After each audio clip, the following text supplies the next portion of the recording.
vous voyez le temps très très long. Alors vous dites que vous aimez le temps long. Michel voit le temps très très long parce que pour lui, derrière la guerre de civilisation, ben, le grand danger, c'est plutôt le transhumanisme, vous voyez, la marchandisation du corps, les travaux pour retarder la mort.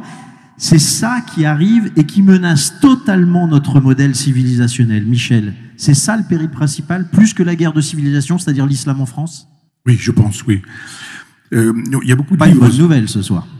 Non, mais c'est ainsi. En même temps, on va pas déplorer, mais c'est difficile de réfléchir aux conditions de la fin de Rome. Il y a un nombre considérable de livres qui se viennent nous expliquer pourquoi il y a eu la chute de Rome. Est-ce qu'elle a même eu lieu? D'autres disent non, il y a une antiquité tardive, c'est pas une décadence, etc., etc. Bon, il y a des débats considérables. Il se fait que moi, j'ai travaillé sur cette question-là. J'ai écrit un gros livre qui s'appelle Décadence, mais un petit livre que j'ai fait après être allé aux Marquises, aux îles Marquises. C'était très intéressant pour moi de travailler sur une petite civilisation parce que Ségalen, qui est un grand poète, qui est un philosophe aussi pour moi, écrit un livre qui s'appelle Les Immémoriaux, au début du XXe siècle, 1907, je crois, il voulait d'ailleurs avoir le prix Goncourt avec ça. C'était un roman, mais en même temps un roman tellement soutenu par de l'ethnologie et des récits ethnologiques et ethnographiques, c'était assez formidable.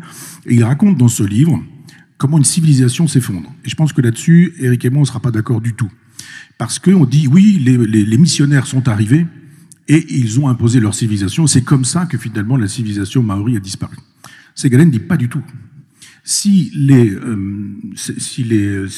j'allais dire les séminaristes, mais si les jésuites peuvent arriver et prendre cette place, c'est parce que la civilisation est déjà morte. Ça n'est pas l'arrivée des chrétiens qui détruit cette civilisation, c'est parce qu'elle est détruite que les chrétiens peuvent arriver. C'est-à-dire qu'il explique qu'il y a une tradition, et cette tradition, avec des petites cordes à nœuds, permet aux anciens de réciter les généalogies, c'est-à-dire de raconter l'histoire. Donc on dit machin, fils de bidule, fils d'un tel, etc. On raconte les récits héroïques, les récits des dieux, les récits des demi-dieux, etc. Et Ségalen raconte que le village est réuni et que le personnage est en train de raconter le récit mythologique, la généalogie, l'histoire. Et à un moment donné, il s'arrête, il ne sait plus, il ne trouve plus. Il a perdu la généalogie. Ségalen dit, ça y est, la civilisation est morte. Quand on n'a plus le sens de l'histoire, la connaissance de l'histoire, quand on ne sait plus que nous sommes inscrits dans un long temps, dans un plus ou moins long temps, alors à ce moment-là, les missionnaires peuvent arriver. Mais ce ne sont pas les missionnaires qui sont responsables de la fin de la civilisation. C'est l'incapacité qu'ont eu les Maoris de tenir leur civilisation en estime. Si on aime sa civilisation, si on aime sa culture, les autres comptent pour rien. Je crois donc que ce qui se passe actuellement, c'est qu'effectivement, on a l'impression que certains veulent prendre la France, mais c'est parce que la France est prise déjà, elle est déjà effondrée, elle est à prendre. Et il y a une telle détestation de soi, et moi c'est plutôt mon problème, pas tant ceux qui voudraient s'installer. Il suffirait parfois de leur dire qu'on ne le souhaite pas, qu'ils ne le feront pas, que nous ne voudrons pas, parce que nous aimons la France, sa culture, sa façon d'être, ses traditions, ce que j'ai appelé un lignage qui permet à Montaigne, à Rabelais, à Marivaux, à Victor Hugo, voilà, de dire voilà, la France c'est ça. Je pense que on pourrait déjà commencer par ça. Nous sommes morts du fait de ne pas nous aimer. D'autres arrivent en disant « on ne vous aime pas ». Et je crois effectivement que si on pense, et c'est l'une des vertus d'Éric, c'est-à-dire de penser en termes de longue durée. Mais là, je travaille sur l'esthétique, je lis Malraux intégralement, il y a des choses très intéressantes, c'est-à-dire que pour le coup, il faut penser en termes de millénaires. Quand le général de Gaulle dit « je vous le dis depuis 1000 ans », c'est drôle, mais en même temps, on se dit « eh oui, c'est ça la perspective, c'est pas 100 ans, aujourd'hui c'est 5 ans ». Et c'est même parfois 7 mois. Mais aujourd'hui, c'est 5 ans la perspective, et on dit voilà. Mais quelqu'un qui dirait, comme le général de Gaulle, moi c'est 1000 ans, ma proposition, alors là c'est quand même nettement plus intéressant. Oui, il y a un certain nombre de facteurs de décomposition de l'Europe judéo-chrétienne. Ça paraît évident, l'islam en fait partie, mais petitement. Il n'y a pas que l'islam. Tous ces gens qui, justement, sont dans le dégoût d'eux-mêmes, dans cette espèce d'envie d'échapper à soi-même. On parlait tout à l'heure de la drogue, de l'alcool, des somnifères, des anxiolytiques, des antidépresseurs. Il y a tout ça. Et je pense que, alors il y a la démographie, là aussi je suis d'accord avec Éric, c'est-à-dire qu'on voit bien qu'il y a un effacement du judéo-christianisme, mais je pense que ce qui va advenir après, peu importe, on sent bien que ça va être une espèce de cosmopolitisme. Ce qui n'est pas très important pour moi, ce qui est plus important, c'est que nous commençons à préparer une civilisation transhumaniste. Et que si vraiment, il y a effectivement les gréco-romains qui ont rendu possible les judéo-chrétiens, il y a un moment de tuilage comme ça, l'idéologie woke, la cancel culture, contribue à détruire tout ça avec un certain nombre de théories, de thèses qui préparent le transhumanisme. Cette idée qu'il n'y a plus d'hommes, qu'il n'y a plus de femmes, que des petites filles de 8 ans ou des petits garçons de 8 ans peuvent dire qu'ils ont envie de changer de sexe depuis 4 ans. L'idée que on devrait pouvoir aujourd'hui, si on n'a plus le projet d'avoir un enfant, avorter quelques jours avant la date légale, avant le jour où peut-être cet enfant aurait pu naître. Cette idée qu'on peut acheter des ovules, des spermatozoïdes, qu'on peut louer des utérus, qu'on peut vendre des enfants. C'est-à-dire que tout ce qui apparaît là nous montre que finalement le personnage qui devrait nous intéresser aujourd'hui, c'est Elon Musk, plus que le grand moufti de Jérusalem ou je ne sais quoi. C'est-à-dire que ce vers quoi nous allons, c'est effectivement ça. Réification, c'est-à-dire transformation des gens en choses, objectivation, transformation en objet. Il s'agit de dire un enfant n'existe pas en dehors du projet que vous en avez. Vous aviez un projet d'enfant, il devait naître, cet enfant ne naîtra pas parce que si vous voulez, vous pouvez tuer cet enfant. Je rappelle que le Sénat n'a pas voté cette loi, mais que l'Assemblée nationale l'a votée et que c'était une proposition de toute la gauche, des écologistes, du Parti socialiste, du Parti communiste et de la France insoumise. Ces gens qui normalement étaient censés s'occuper des plus pauvres disent, vous pouvez aujourd'hui, si vous ne voulez plus de cet enfant, en finir, nous allons tuer cet enfant et nous allons le détruire, etc. Je pense que ça... un jour, si d'autres sont encore capables de lire, de voir et de savoir ce qu'est notre présent et ce qui sera devenu leur passé, découvriront que effectivement la chose était bien dite. Il y a des gens qui auront le droit d'être des hommes et d'autres qui seront des sous-hommes. Je pense que nous allons vers un inhumanisme et que ça va très vite. Déjà, actuellement, à l'heure où nous parlons, sur la côte ouest aux États-Unis, il y a une truie qui s'appelle Gertrude, dont le cerveau est pucé et on lui donne des informations numériques. C'est-à-dire qu'on fabrique dans le cerveau de ce cochon des souvenirs de choses qu'elle n'aura pas vécues. Ça veut dire qu'on peut enlever les souvenirs de choses qu'elle aura proprement vécues, et ce qui est possible sur cet animal est possible sur les humains. Quelle force spirituelle s'opposera à ça? Alors, seule une force spirituelle le pourrait, il n'y en a pas. Moi je pense que la vraie crainte, elle est là. Alors Michel nous dit que c'est foutu. On a un petit peu les musiciens sur le pont du Titanic. Eric, vous aviez pensé à ça? Moi, j'ai beaucoup moins d'imagination que Michel. C'est réel. Hein, je sais bien. Mais en revanche, je le suis sur le temps long de 1000 ans. Je vais essayer de dire exactement ce que je vois, moi, sur justement l'évolution depuis 1000 ans. D'abord, évidemment que c'est parce que nous sommes faibles que tout cela nous arrive. Vous savez, c'est le mot de Léopold Senghor, quand l'ancien président sénégalais, quand ses propres compatriotes l'agaçaient avec la responsabilité du colonisateur français, il disait « pour être colonisé, il faut être colonisable ». Donc évidemment que c'est la faiblesse de l'un qui explique la force de l'autre. Mais je vais vous dire, et c'est là mon point de désaccord avec Michel ce soir, je pense que c'est une facilité. C'est-à-dire, et même un brin de complexe de supériorité. Comme si l'autre n'avait pas de volonté propre. Comme si tout ce qui nous arrivait était de notre fait. Même le suicide, même la mort, c'était nous qui étions responsables. Eh ben non, l'autre existe, l'autre a une volonté. Surtout qu'il est porté par justement ces 1000 ans. Je pense, après avoir lu René Grousset, Histoire du monde, qui explique ça remarquablement, qu'en fait, il y a un conflit entre l'Orient et l'Occident depuis la Grèce antique, quand les cités grecques s'opposaient à la Perse. Et que la domination de l'Occident, d'abord par la pensée grecque, puis par la puissance de l'Empire romain, en face, l'Orient a cherché désespérément des moyens de prendre sa revanche. Je pense d'ailleurs que, et Grousset l'explique très bien, que les révoltes juives, vous savez, contre l'Empire romain, sont des tentatives de révolte de l'Orient contre cet Occident, j'allais dire, sur de lui et dominateur. Mais, finalement, l'Orient a trouvé son champion. Et son champion, c'est l'islam. Parce que l'islam, c'est, si vous voulez, à partir du moment où Mahomet passe de la Mecque à Médine, c'est là que commence l'hégire, et c'est le moment où Mahomet devient non seulement chef religieux, mais chef de guerre et chef d'État. C'est-à-dire que l'islam, c'est quelque chose un bloc fermé. État, société, religion. Et c'est ce champion-là de l'Orient qui s'oppose à l'Occident. Alors depuis 1000 ans, il y a des mouvements de flux et de reflux.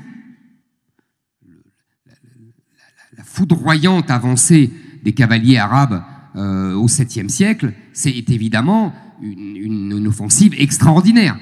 Et puis, il y a des moments de reflux. À chaque fois, ils sont expulsés d'Espagne au bout de 7 siècles. Puis, petit à petit, ils continuent quand même à menacer toutes les côtes. Qu'allait-il faire dans cette galère? Tout le monde connaît cette réplique dans la pièce de Molière. Qu'est-ce que c'est qu'allait-il faire dans cette galère? C'était les galères turques, qui venaient d'Alger et qui prenaient, qui attaquaient, qui prenaient des gens français à Toulon, sur la côte méditerranéenne, et qui les emmenaient comme esclaves. On est sous le règne de Louis XIV. On n'est pas sous un petit roi. On est sous le règne de Louis XIV, et Louis XIV ne peut rien faire. Puis, il y a l'extraordinaire domination occidentale. L'Occident prend sa revanche. Et c'est la Renaissance, le XVIIIe siècle, la Révolution française. C'est surtout la conquête de l'Égypte par Bonaparte. Là, il y a une date charnière. Parce que, oui, il y a une scène absolument incroyable quand Bonaparte convoque tous les imams en leur disant bon, alors maintenant, qu'est-ce que vous allez faire? Et il lui dit, les autres répondent, mais on te combattra, etc. Et Bonaparte rigole et monte ses canons et dit qu'est-ce que vous avez en face de ça? Et les imams disent le Coran. C'est là un affrontement de civilisation presque pur. Vous voyez, dans ça. Et il faut bien comprendre le degré de sous-développement que connaît à l'époque le monde musulman. Je donne un seul exemple que j'ai lu. Le confinement a été utile. J'ai lu enfin la correspondance de Napoléon, que je n'avais jamais eu le temps de lire. Et à un moment, on est en 1798, il est en Égypte, il écrit à Joséphine, donc évidemment, il lui raconte, etc. Il lui raconte comment il a massacré avec ses canons les Mamelouks, qu'il admire en même temps parce qu'ils ont des costumes extraordinaires, chamarrés, etc., qui mettent, dit-il, tout leur argent dans leurs costumes. Et il dit, on a un gros problème, on ne peut pas manger de pain. Je lis ça, je me dis, mais c'est bizarre, pourquoi ils ne peuvent pas manger de pain? Et il ajoute, eh ben c'est simple, ils ne connaissent pas le moulin. Et donc, ce sont mes soldats qui leur apprennent à construire des moulins, à les faire marcher, et donc à faire du pain. On est en 1798. Il y a des moulins en France depuis le XIIe siècle. Donc vous voyez le décalage intellectuel, scientifique, technique, politique. Là, on est au sommet de la domination occidentale qui va évidemment porter toute la colonisation. Porter avec cette colonisation le dynamisme démographique, très important. Je vous donne un seul exemple. Quand les troupes de Charles X débarquent en 1830 en Algérie, la France, nous sommes 28 millions. Pour vous donner une idée, c'est autant que la Russie de l'époque. En face, en Algérie, territoire immense, combien sont-ils? 2 millions. C'est-à-dire que toutes ces populations du Sud vivent encore, on parlait de la nature au début avec des accents bucoliques, mais il y a aussi des accents terribles de la nature. C'est-à-dire que tous les enfants mouraient en bas âge et qu'il fallait en faire 10 pour en garder un. Ils en sont encore là, eux. Et donc, il y a ce dynamisme technique, scientifique, politique et démographique qui fait que l'Europe, et la France en l'occurrence, vont se projeter dans ces régions. Pour vous donner une idée, il y a en 1900 100 millions d'habitants en Afrique. 100 millions. Il y a à l'époque 400 millions en Europe. Donc, la colonisation est portée d'abord par un dynamisme démographique. 4 pour 1. Je considère que depuis la décolonisation, puis les années 70, nous sommes dans une vague de reflux. Démographie, il est simple, l'Europe est toujours à 400 millions ou 500 millions, l'Afrique sera à 2 milliards en 2050. Vous voyez, toujours 1 pour 4, mais dans l'autre sens. Et révolution financière, l'argent du pétrole. Révolution culturelle, le revival islamique.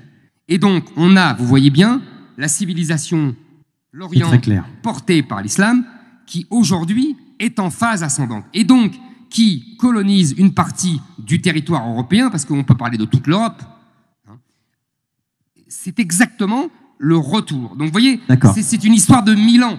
Donc on peut dire, comme Michel, il a raison, on est affaibli, on ne croit plus en nous, on ne croit plus en notre histoire. Je suis d'accord avec ça, mais je pense que ce n'est pas suffisant pour comprendre ce qui nous arrive. Entendu. Alors ça nous amène justement à la question de l'immigration et la question de l'assimilation. Il faut qu'on avance, Michel. Juste 2 mots, je ne vais pas être long. Et heureusement qu'on a fait du pain avant d'inventer le moulin. Et il y a un tas de gens qui ont su, à la préhistoire, fabriquer du pain. Et ça n'est pas forcément un signe de supériorité que d'avoir inventé le moulin. Il y avait du pain bien avant. Première chose. Puis deuxième chose, pour aller vite, l'Orient n'est pas que l'islam. Parce que j'entends bien. Juste il y a une double revanche de l'Orient avec la Chine. Et bien voilà. Et bien c'est ce que je voulais ajouter en disant qu'il y avait aussi la Chine et que hélas, la Chine vous n'aviez pas parlé de la Chine et que si vraiment il y avait une menace, pour moi, elle était plus à craindre du côté de la Chine, qui pour l'instant est en train de jouer superbement en avançant ses pièces et qui un jour dira maintenant on y va et ce sera vraiment l'empire du milieu. Mais c'est pas la même revanche. C'est pas la même revanche, sauf que eux sont capables. Et probablement pas les pays musulmans de la planète, mais eux sont capables de travailler sur le transhumanisme. Et je pense que actuellement, en Chine, on est en train d'avancer sans foi ni loi sur des questions comme celle-ci, et qu'un jour, ils nous sortiront des chimères humaines. Ils sont déjà en train d'y travailler. Il y a en fait mais c'est la guerre de civilisation de Huntington. Voilà. En vérité, il a tout dit, il a tout compris tout de suite. Alors, il y a deux champions de l'Orient. Absolument. Revenons à la question de l'immigration, comme je vous le disais. Il y a un constat commun. Effectivement, c'est qu'on subit une vague migratoire sans précédent. Pour autant, est-ce que vous êtes d'accord sur les propositions? Notamment, je pense à ce mot en 28 janvier 2021 qui a été repris dans Valeurs Actuelles où vous parlez de remigration. Remigration. J'ai jamais parlé de remigration. Alors, c'est étonnant parce que vraiment, ce mot il a même été imprimé. Je ne sais pas ce que ça veut dire, mais... Ouais. Bon, alors, je ne sais pas ce que ça veut dire. Moi, moi je peux... Bon, allez-y. Non, mais je vais vous poser très simplement la question, parce que la remigration, nous, on aimerait bien savoir comment ça se fait, comment ça se pratique. C'est bien pour ça que j'emploie pas ce mot-là.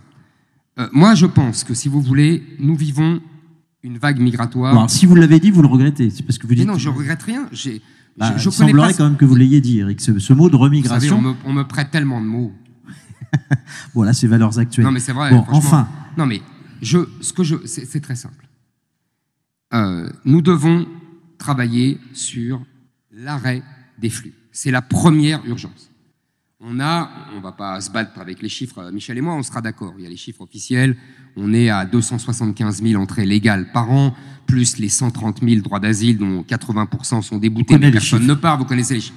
Donc on a à peu près une ville de Nice, plus qu'une ville de Nice, tous les ans qui rentrent, et une ville de Paris au bout du mandat de Macron. Donc on arrête cette immigration. Donc on arrête complètement. D'accord. Donc moratoire sur l'immigration, mais est-ce que l'on met... C'est arrêt. Arrêt. On arrête le regroupement familial, on met le droit d'asile à l'extérieur. Ok. Mais j'entends bien, mais ce que je voudrais que vous précisiez, c'est le retour. Qu'est-ce que l'on fait sur le retour éventuel de... Je vais vous répondre. Voilà. Je vais vous répondre. Après, il y a des gens qui sont français et qui sont des gens qui n'ont absolument rien à craindre. Ils sont français d'où qu'ils viennent. De l'autre côté de la Méditerranée, ils sont français, ils n'ont que cette nationalité, il n'y a absolument aucun problème, ils resteront français, je ne renverrai personne, c'est une évidence. Mais, ce que je dis, c'est que nous devons d'abord, après avoir arrêté les flux, là, on est bien d'accord, on passe cette discussion qui n'est pas évidente, on doit d'abord expulser les clandestins. Aujourd'hui, vous savez qu'on expulse entre 10 et 15%, et encore, les chiffres sont faussés parce qu'on prend les chiffres de Mayotte, et tout le reste, en vérité, on n'expulse personne. Donc, et ça, il faut expulser déjà les clandestins. Pour cela, il faut faire pression sur les pays d'origine avec les fameux laissez-passer consulaires. Vous avez vu que Macron a une idée géniale au bout de 4 ans et demi de faire pression sur les États d'origine. Mieux vaut tard que jamais. Il n'y avait pas pensé avant, c'est sûr. Moi, je comprends. Ouais. Donc, il faut aller beaucoup plus loin. Il faut, en fait, faire pression avec notre aide au développement. Il faut supprimer l'aide au développement des pays qui ne reprennent pas leurs clandestins. Mais il faut aller plus loin. Il faut ensuite expulser tous les délinquants étrangers, qui représentent déjà 25% des prisons françaises. C'est pas mal, ça fait à peu près 15 000 personnes. Il faut ensuite accroître la déchéance de nationalité pour tous les binationaux délinquants. C'est-à-dire, à partir du moment où il y a un crime, où il y a plusieurs délits, Michel parlait des trafiquants de drogue tout à l'heure, là, il y a, pour tous les binationaux, il y en a beaucoup. Il y a la plupart, par exemple, les Marocains sont tous binationaux. La plupart des Algériens sont binationaux. Donc, si vous voulez, évidemment que les gens qui sont honnêtes et qui ne posent pas de problème, il n'y a aucun danger, mais les autres, on accroît la déchéance de nationalité, puis on les expulse. Et ce n'est pas fini. Je pense qu'il faut arrêter avec l'automaticité des titres de séjour. C'est-à-dire que... La fin du droit du sol. Non, ça c'est autre chose. Le droit du sol, il faut supprimer le droit du sol. Pour faut supprimer le droit du sol. Pour moi, oui. Pour qu'il n'y ait... Vous savez, le droit du sol, il a été... oui, je connais l'histoire. Vous connaissez l'histoire. Je continue. Je finis, Michel, si vous me permettez. Faut avancer, hein, parce qu'il reste oui, 40 minutes. Mais là, vous m'avez coupé, donc ça va pas. Donc, je disais donc, il faut arrêter avec l'automaticité des titres de séjour. Si les gens ont des titres de séjour d'1 an, de 2 ans, de 10 ans, on ne les reconduit pas automatiquement. Et s'ils sont chômeurs, depuis plusieurs mois, il faudra établir ça précisément, on les renvoie chez eux. On n'a pas vocation à garder ici les chômeurs. Vous savez, j'ai fini, je donne un chiffre pour donner l'ampleur du phénomène. On a un taux de chômage et d'inactifs. On a comptabilisé les chômeurs et les inactifs ensemble. Pour la moyenne de la population française, ça fait 13% de la population française. Pour les étrangers extra-européens, ce chiffre monte à 40%. On n'a pas vocation à entretenir ces gens à ne rien faire. Je pense qu'ils seront mieux chez eux. Alors vous avez entendu, Michel, Éric ne parle plus de remigration. Bon. Vous vouliez réagir par rapport à ce qu'il disait, puisque on peut se dire que si remigration il n'y a plus, on arrête l'immigration illégale. Et on renvoie certains immigrés. On arrête l'immigration illégale. Voilà. Et légale. Attention. Et légale. C'est comme on arrête l'immigration Georges Marchais légale. l'avait dit en 1980. Mais on ne renvoie pas les gens chez eux. On arrête l'immigration légale et illégale. Ok. Alors, j'en profite avant de passer la parole à Michel pour vous demander de commenter ces mesures qui ont été écrites par les 3000 compagnons de Front Populaire et compagnistes dans un programme commun des souverainistes qui va venir prochainement être publié. Voilà ce qu'ils proposent. Moratoire de 5 ans sur l'immigration. Réserver les allocations familiales aux personnes qui résident légalement et ont déjà cotisé à la sécurité sociale. Et renégocier les accords de Schengen. En un mot, oui, non? Qu'est-ce que vous pensez de ces mesures? On renégociera Schengen sans problème, mais ça va prendre des siècles. Donc il vaut mieux continuer à ne pas respecter Schengen, comme d'ailleurs on le fait actuellement. D'accord. Deuxièmement, moi, pour les allocations familiales, je pense que c'est de la solidarité, donc ce n'est pas de la contribution. On ne contribue pas pour les allocations familiales, c'est comme les allocations logement. Donc ça, je le réserve aux Français uniquement. Michel, est-ce que vous voulez réagir par rapport à ce que vous venez d'entendre? Alors d'abord, le constat, il est fait par presque tout le monde aujourd'hui. Il y a ceux qui osent et ceux qui n'osent pas, mais tout le monde voit bien qu'une espèce de libéralisme de la migration ne fonctionne pas. C'est laisser faire tout le monde, en laisser entrer tout le monde, en se disant on accueille tout le monde, mais après vous allez vivre sous les ponts, vous allez vivre dans des toiles de tente, on va déplacer ces toiles de tente, vous allez vous droguer, vous allez etc. etc. Si on est un tant soit peu sensé et pas idéologue, on se dit effectivement il y a un problème. La solution, moi je crois beaucoup au peuple. Et je crois beaucoup à la possibilité, alors d'abord aux techniciens qui sont susceptibles de travailler. Moi je dirais, le droit, rien que le droit, tout le droit, ce serait déjà beaucoup. Si on faisait respecter effectivement le droit français, pas besoin de faire voter quoi que ce soit. S'il y a des clandestins qui doivent être expulsés, ils sont expulsés. C'est pas une mesure d'inhumanité d'imaginer que faire respecter la loi, on devrait pouvoir commencer par ça. Je pense ensuite que les conditions d'accueil sont impossibles. On peut pas imaginer que quand on a à manger pour 10 dans sa maison, on va inviter 50 personnes en laissant 100 personnes arriver aussi en disant c'est inhumain pour tout le monde. Donc effectivement, il y a un problème ici. Je pense qu'il faut un vrai travail, comme on le fait nous à Front Populaire, qui permettrait justement de passer ces questions-là au référendum. Je pense qu'on doit pouvoir dire... Le référendum. Oui, bien sûr. En disant... mais de toute façon, on est obligé. Enfin, pour mes mesures à moi, on est obligé, parce que sinon le juge constitutionnel les casse. C'est ça. Moi, d'abord, je pense que après, c'est... Il y a eu ses mesures à lui, Bah, le candidat. ce que je veux dire là, ce que j'ai dit là. Qu'est-ce que je voulais dire Oui, c'est-à-dire Le référendum. que tout ce que liste Éric me paraît intéressant à penser, à réfléchir, à analyser en termes de faisabilité et pas en termes d'idéologie. Le risque, c'est d'en faire de l'idéologie, qui risquerait pour le coup de dire cette communauté, on n'en veut pas, on n'en veut plus, etc. Non, moi je crois toujours à la possibilité d'une assimilation, en disant c'est pas systématique. Si vous voulez, si vous montrez que vous avez le désir d'être français, alors à ce moment-là, il n'y a aucun problème. Et il n'y a un problème que pour ceux qui nous disent sciemment, en étant délinquants, en le faisant savoir, en le signifiant par des comportements ou je ne sais quoi, qu'ils n'ont pas envie d'être français, pas envie de s'intégrer, et que, comme dit Houellebecq, la France est un hôtel. Et je prends une chambre d'hôtel et j'aimerais qu'on me la paye, et puis voilà. Donc c'est un débat qu'il faut avoir. C'est un débat ponctuel sur des questions comme celle-ci qui supposerait qu'on doit pouvoir un jour mettre au référendum en disant, mais après tout, moi je n'ai pas peur du peuple. Je pense pas qu'on puisse dire, je suis le chef de l'État, j'ai décidé, ça c'est, on va retrouver notre histoire girondin-jacobin, mais à un moment donné, de dire sur un certain nombre de questions sociétales, des questions de civilisation, on doit pouvoir dire, souhaitez-vous, oui ou non, et je souscris à la nécessité de faire un grand nettoyage. C'est pas possible que ça continue comme ça. Les gens vivent dans une insécurité qui n'est pas un horizon de civilisation. On ne doit pas pouvoir craindre quand on est une femme, et même quand on est n'importe qui, de sortir dans la rue, de craindre de se faire voler sa voiture, de se faire violer, massacrer, voler son vélo, etc. Ça n'est pas possible, ça n'est pas pensable. Donc qu'on soit d'accord sur ce constat, mais qu'on soit surtout pas sur la logique idéologique d'une certaine gauche très angélique, disant ça ne pose aucun problème, c'est une chance pour la France. Non, c'est un problème, et moi je souhaiterais qu'on rééduque et qu'on réarme le référendum. Entendu. Mais je suis tout à fait d'accord. Je tiens à dire... j'ai Référendum. deux points d'accord. Non, mais de toute façon, le référendum, on peut pas sauter sur sa chaise et crier comme un cabri référendum, référendum, référendum. En l'occurrence, c'est pour ça que je vous ai dit ça spontanément, pour les mesures que je propose qui seront en contradiction avec la jurisprudence du Conseil constitutionnel et la jurisprudence de la Cour européenne des droits de l'homme, et il n'y a qu'un référendum pour briser cette opposition-là. Et deuxièmement, moi je suis comme Michel, je crois encore tout à fait à l'assimilation.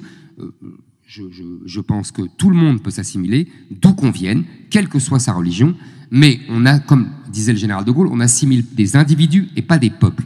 Or, face au nombre, face à l'arrivée permanente et face à la constitution de diasporas gigantesques sur nos territoires, on a reconstitué un peuple. Et le peuple refuse de s'assimiler. Donc il faut arrêter, vous voyez, d'abord la démographie et l'arrivée permanente.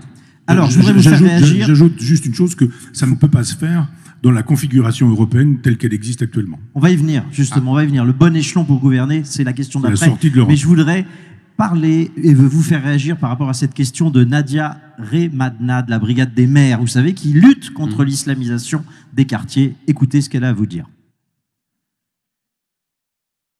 Bonjour à vous tous, bonjour Monsieur Offray, bonjour Monsieur Zemmour. Voilà, je me présente. Alors moi je m'appelle Nadia Remadna, je suis travailleuse sociale et je suis aussi la présidente de l'association La Brigade des maires que j'ai créée sur la ville de Sevran en 2014. Et j'ai fait aussi une action d'un café à Sevran où tout le monde en a entendu parler, où effectivement ce fameux café de Sevran, où les femmes étaient interdites de rentrer dans ce café. Et après ce reportage, arrive juste derrière nous Madame Clémentine Autain, qui est députée, pourtant qui porte un prénom bien français, Clémentine Autain, qui nous a bien sûr déglingué sur les réseaux sociaux, excusez-moi d'employer un mot familier, en disant stop à la stigmatisation. Alors, Monsieur Zemmour, ma question est la suivante. Pensez-vous que vous, Monsieur Zemmour, qu'on connaît, qui débat, qui parle des prénoms, pensez-vous, Monsieur Zemmour, toutes les personnes qui se battent comme moi, les Fatia, les Soraya, les shérifs qui sont avec moi dans mon combat, et que moi, ayant un prénom pas du tout français, je m'appelle Nadia, je suis française, d'origine algérienne, berbère, pensez-vous que vous êtes plus français que moi? Et à quel niveau? Merci. Alors, qu'est-ce que vous pensez de ces femmes musulmanes d'origine, ou musulmanes pratiquantes encore, mais qui se battent contre l'islamisation des quartiers? D'abord, je suis plus français que personne. Je suis un citoyen français et heureux et fier de l'être, c'est tout. Je ne prétends pas à une quelconque supériorité sur quiconque, premièrement. Deuxièmement, ce que je veux dire, c'est que l'État, si vous voulez, l'État a une grande responsabilité par sa faiblesse. Mais on ne peut pas tout remettre sur l'État. Il a une grande responsabilité parce qu'il a renoncé à imposer ce qu'il imposait auparavant. On a commencé la discussion sur nos enfances dans les années 60. Vous ne pouviez pas donner à votre enfant un prénom qui n'était pas, comme on disait, dans le calendrier. L'officier d'état civil le refusait. À partir d'un moment, il y a eu un basculement où l'officier d'état civil l'a accepté. C'est ça le problème, premièrement. Deuxièmement, je maintiens que, si vous voulez, il n'y a pas d'innocents. C'est-à-dire qu'il y a des gens, ils ont leur vie, ils font des choses, et ils sont responsables de ce qu'ils font. Donc, quand les gens ne donnent pas de prénom français à leurs enfants, ils sont aussi responsables. Ils veulent transmettre quelque chose qui n'est pas de l'ordre de la culture française, mais au contraire de la culture d'origine. Et cette femme qui se bat très courageusement contre l'islamisation du quartier, contre le trafic de drogue, etc., je comprends très bien son combat. Mais ce sont aussi les gens qui sont autour d'elle qui accroissent l'islamisation des quartiers où elle vit. C'est à cause de ça que les Français d'origine ont été chassés, ont fui ces quartiers, parce qu'ils ne pouvaient plus vivre à la française. Il y a bien quelqu'un, si vous voulez, à partir d'un certain moment, il y a une masse de gens qui vivent d'une certaine façon, et les autres se sentent étrangers dans leur propre pays et fuient. Donc il ne faut pas... j'ai l'impression qu'elle, c'est quand même une exception, pardonnez-moi. J'ai l'impression qu'on arrive à la question là, de l'essentialisation. Vous parlez un peu des musulmans en général, comme Alice Coffin parle des hommes, c'est-à-dire c'est les hommes. Non. Cette femme nous montre je que parle précisément, pas du tout des musulmans. Moi, elle se bat contre l'islamisation, contre les barbus, contre les djellabas. Je la connais pas, cette dame, donc je ne sais pas ce qu'elle fait exactement, mais donc je ne vais pas débattre en tout cas, avec elle se bat. Mais c'est très bien. Je ne parle pas des musulmans. Je parle de l'islam. Je vous ai dit, je pense que c'est un phénomène historique, c'est un phénomène civilisationnel qui dépasse chacun d'entre nous. Je vous ai dit, je ne crois pas à la distinction entre islam et islamisme. Je pense que c'est la même chose, que l'islamisme est l'aboutissement de l'islam, parce que je vous ai dit tout à l'heure que l'islam, depuis l'origine, c'est une symbiose entre la religion, l'État et la société. Mais en revanche, je fais le distinguo entre islam et musulman. C'est-à-dire qu'il y a des musulmans qui peuvent très bien s'éloigner de la pratique et de la conception originelle de l'islam, qui, si vous voulez, se francisent, qui ont une approche de leur religion qu'ils mettent à distance, et ça, je suis désolé, ça s'appelle l'assimilation. Moi, je crois tout à fait que les musulmans sont capables de ça. Mais il faut qu'ils le veuillent, et il faut que l'État... l'encourage. Oui, plus que l'encourage, soit suffisamment ferme. Je vais vous expliquer pourquoi je dis ça. En fait, il y a des pressions. On a bien vu, on a lu récemment le livre de la jeune femme Claire Koch qui a raconté comment elle avait changé son prénom, comment toute sa famille lui était tombée dessus, turque d'origine. Il y a des pressions. Jamel Debbouze le raconte avec humour. Il dit moi j'ai appelé mon fils Léon et mon père m'a dit bah ça fait rien, moi je continuerai à l'appeler Mohamed. Donc vous voyez, il y a des pressions. Et donc pour résister à ces pressions, il faut la force de l'État. Ça aidera les gens eux-mêmes. J'ai bien compris. En fait, c'est comment dire, ma fermeté qui aidera les musulmans à s'assimiler, contrairement à ce qu'on prétend. Alors, je voudrais poursuivre sur cette discussion. Dans le Figaro Magazine, vous avez dit « Je crois aux inconscients collectifs qui nous dirigent et l'inconscient collectif de ces populations musulmanes est de coloniser l'ancien colonisateur, de dominer l'infidèle au nom d'Allah. » Et alors là, je pense que Michel... psychanalyser l'inconscient musulman, ça a dû vous faire réagir, ça.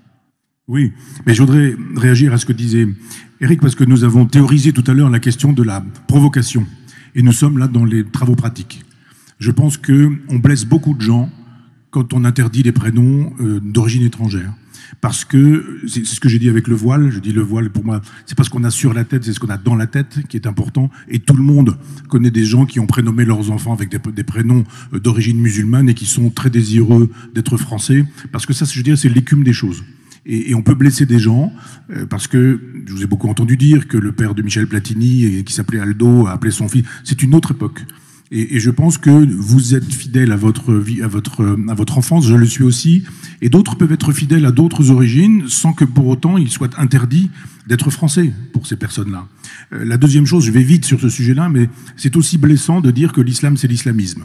On connaît tous des musulmans pratiquants qui ne sont pas des islamistes, si tant est que l'islamisme ce soit de faire de la religion un projet de société. Je vous aide sur des positions, je dirais, un peu transcendantales, kantiennes. C'est-à-dire, oui, c'est vrai, si on prend le Coran, et si on lit le Coran, si on prend les hadiths du prophète, si on prend la vie du prophète, oui, ce que vous dites est vrai.